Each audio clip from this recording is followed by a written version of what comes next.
সিলেট আজকে কি করছো এটা মনে থাকবে। ভাই হেতেরে কেউ থামান, হেতেরে দয়া করে কেউ একটু থামান। সে যেই পরিমাণের জনপ্রিয়তা লাভ করতেছে, দেশের কোনো রাজনীতিবিদ যেটা করতে পারে না, করতে পারবো না, দুনিয়ার কোনো রাজনীতিবিদও করতে পারে না, করতে পারবো না। কিন্তু সে জনপ্রিয়তা যেটা দেখাচ্ছে, আমি কার কথা বলতেছি? মিজানুর রহমান আজারির কথা বলতেছি ভাই। মিজানুর রহমান আজারি রে আপনারা একটু থামান।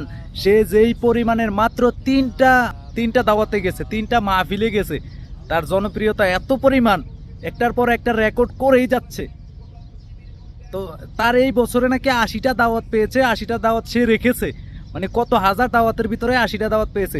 তাকে কেউ একটু থামান, না হলে মাজার পূজারী, মাজার ব্যবসায়ীরা কিন্তু পথে বসতে হবে, পথে বসতে হবে। মাজার পূজারীদের বলছি প্লিজ এর একটু থামান। মিজানুর রহমান আজারি কি শুরু করছে দেশে, কি শুরু করছে? যেখানে যায় সেখানে কোটি কোটি মানুষ, লাখ লাখ মানুষ। কি রে ভাই, পুরা দেশ মিলে তো মনে করেন যে 18 কোটি মানুষ তার পক্ষেই চলে যাইতেছে। মাজার পূজারীরা কি খাবে? মাজার পূজারীর জন্য কিছু রাখতে হবে। প্লিজ তারা একটু থামান, দয়া করে তারা একটু থামান।